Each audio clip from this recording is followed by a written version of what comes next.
Hello everyone. तो कैसे हैं आप लोग? उम्मीद करते हैं कि आप लोग बहुत अच्छे होंगे। मेरा नाम है सत्यम और आज हम आप लोग को पढ़ाने वाले हैं रेशनलाइजेशन, जो कि एक बहुत ही अच्छा टॉपिक है क्लास 9th के लिए।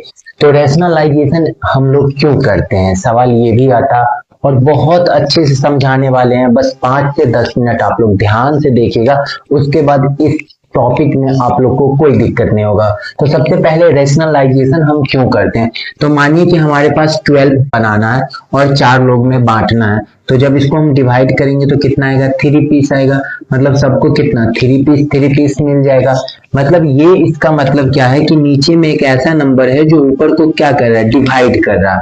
तो यहाँ पे हम इस नंबर से इसको डिवाइड कर रहे हैं, लेकिन अगर यहीं पे हम ना √3 ले लेते हैं तो जो √3 है इसका एक परफेक्ट वैल्यू नहीं है। क्या है, एक परफेक्ट वैल्यू नहीं है। तो इसीलिए जब ये नीचे वाला ऊपर वाले को डिवाइड नहीं कर पाता है, तो इसी के एवज में या इसी के तरीका से हम ना रेशनलाइजेशन का प्रयोग करके डिनोमिनेटर को क्या करते हैं, एक परफेक्ट नंबर में लाते हैं। तो जब भी डिनोमिनेटर के अंदर रूट्स रहता है तो वहां पे हमको क्या करना होता है, रेशनलाइजेशन करना होता है। तो अब हम कैसे देखेंगे। तो सबसे पहला स्टेप जो होता है क्या होता है कि मानिए कोई नंबर है 1/√3।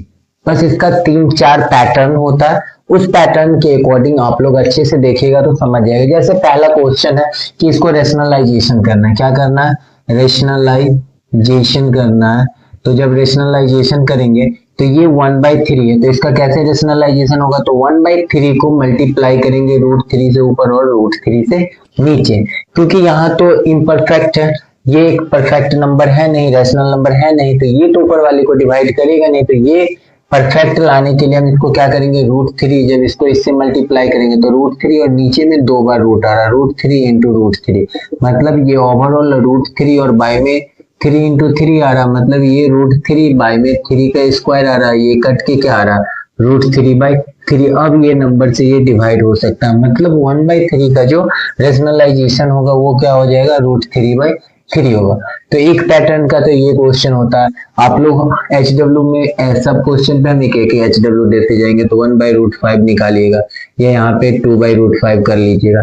सेकेंड टाइप का जो क्वेश्चन होता है तो ये हो जाएगा 2 3√5। अब सोचिए इसको कैसे करेंगे। तो दो ऑप्शन है, एक कि जो डिनोमिनेटर में जितना नंबर होता है ना सबसे मल्टीप्लाई करो, या सिर्फ इसको, एक ही टर्म है, कोई प्लस माइनस का साइन नहीं है ना, तो एक टर्म है, तो यहाँ हम सिर्फ √5 से ऊपर और √5 से नीचे मल्टीप्लाई कर सकते हैं। तो यहाँ पे क्या आएगा, तो इसको इससे मल्टीप्लाई करेंगे तो 2√5 आ रहा है, और ये इससे मल्टीप्लाई होगा और ये इससे भी होगा, तो 3 के जगह पे 3 और √5 मतलब 2 टाइम्स √5 आ रहा, मतलब इसका फाइनली आंसर आ जाएगा 2√5 और 3 इंटू 5 आएगा। क्यों 5 आएगा, क्योंकि रूट के अंदर 2 बार 5 आया तो रूट्स कट के 5 आ गया, मतलब 2√5/15 आएगा, ये आंसर आएगा।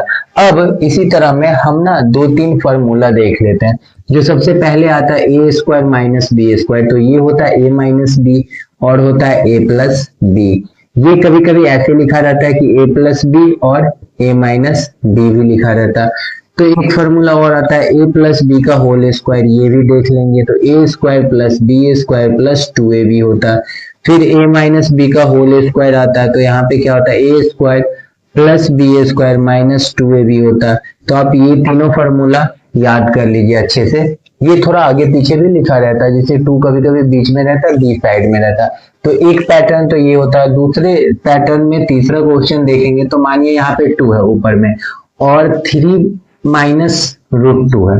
अब जब माइनस, मतलब दो टर्म है, एक 3 है और -√2 है, तो यहाँ पे क्या करेंगे, तो यहाँ पे और अच्छा आसानी से हम क्या कर सकते हैं, 3 + √2 कर सकते हैं, बाई में 3 + √2 कर सकते हैं। तो ये आ गया a - b और आ गया a + b।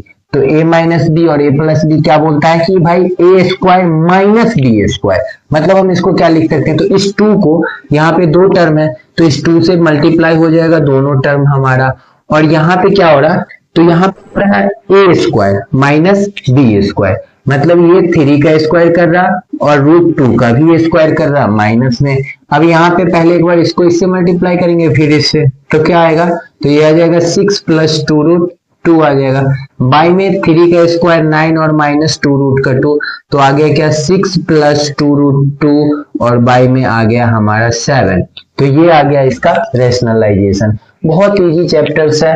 अब देखिए अगर मानिए चौथा पैटर्न का क्वेश्चन देखते हैं, तो एक तो ऐसा था कि ये सिंपल था, उसके बाद ये आ गया, उसके बाद ये आ गया, ये यहाँ तक सॉल्यूशन आया, थोड़ा सा स्पेस दे के लिखेंगे नहीं तो गड़बड़ हो जाएगा। अब जैसे 4 नंबर क्वेश्चन है, तो देखिए 4 नंबर क्वेश्चन कैसा आ सकता है, तो ऐसा आ सकता है कि ऊपर 2 + 2 रूट रहेगा और नीचे 3 + 2√2 रहेगा। अब इसको कैसे रेशनलाइज करेंगे, ये थोड़ा लेंदी आ जाएगा, तो इसको अभी 2 हटा रहे हैं, ठीक है, कुछ देर के बाद वो भी लगाएंगे। तो देखिए यहाँ पे 2√2 है, ऐसा है।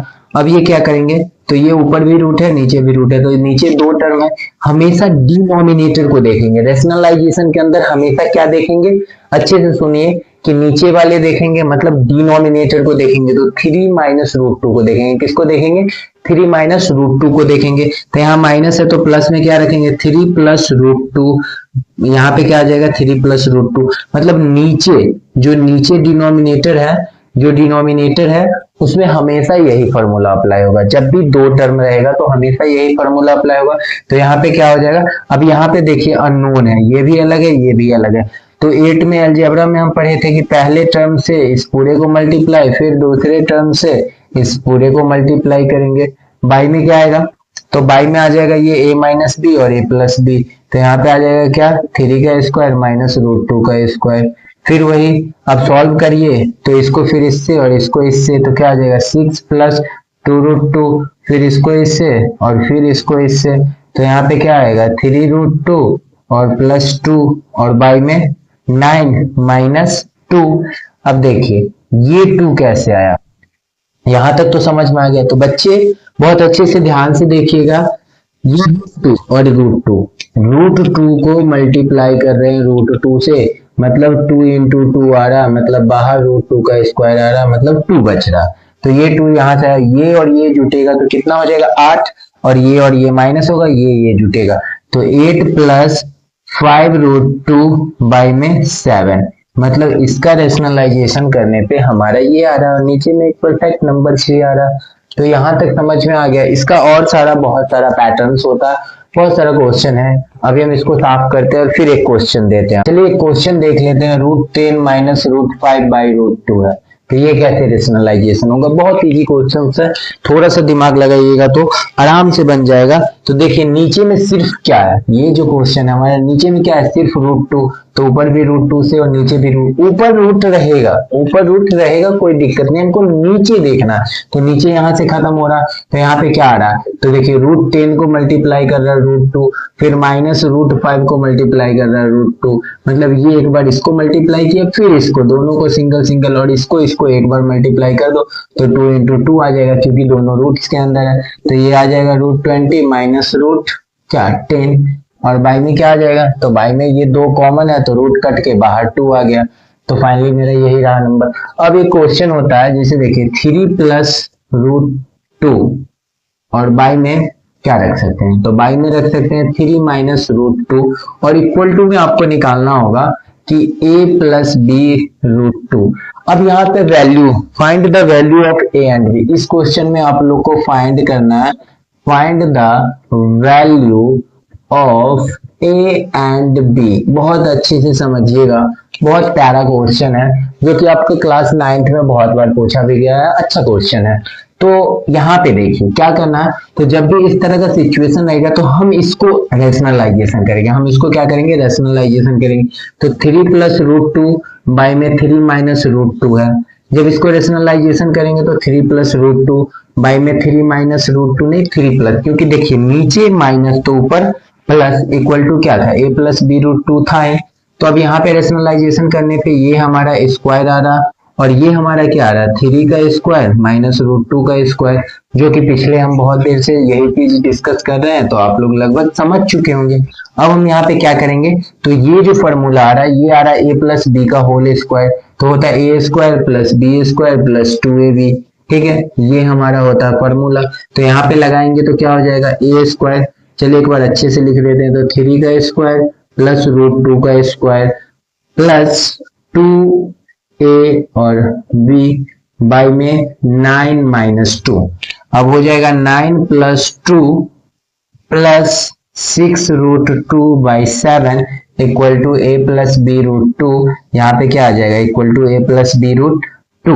अब हम देखेंगे तो यहाँ पे हो जाएगा 11, यहाँ पे देख रहे हैं, यहाँ पे ऐड करने से क्या आ रहा है 9 और 2 11, मतलब 11 प्लस 6 रूट टू बाई में 7, इसको इक्वेट करना, मतलब इसके इक्वल में इतना है, इसके इक्वल में इतना। एक बात बताइए, इतना तो राउंड किए और ये ए भी राउंड किए, तो ये दोनों इक्वल आ रहा है क्या, ये दोनों इसके बराबर है क्या, जब दोनों बराबर है तो रूट टू इधर रूट टू इधर, रूट टू से रूट टू खत्म, तो क्या हम इसको ऐसे लिख सकते हैं 11/7 प्लस 6/7 इक्वल टू, मतलब रूट टू खत्म, तो equal to A plus B, मतलब अगर यहाँ पे रूट टू है तो यहाँ पे भी रूट टू है, तो ए का वैल्यू हमारा ये आ गया और बी का वैल्यू, मतलब ए का वैल्यू क्या आ गया 11/7, बी का वैल्यू क्या आ गया 6/7। समझ में आया क्या? अगर समझ में आया तो मैं क्वेश्चन आप लोग को दे क्या, तो यहाँ पे आप लोग बनाइएगा √3 - 4 √3 + 4 equal to A plus B √3। इसको सॉल्व करके कमेंट में बताइएगा ए का वैल्यू और बी का वैल्यू फाइंड करना है। और नेक्स्ट आप लोग को किस चीज पे लेक्चर चाहिए तो कमेंट करके बताइएगा, इंतजार रहेगा और नेक्स्ट लेक्चर का इंतजार करिए। तब तक के लिए बाय।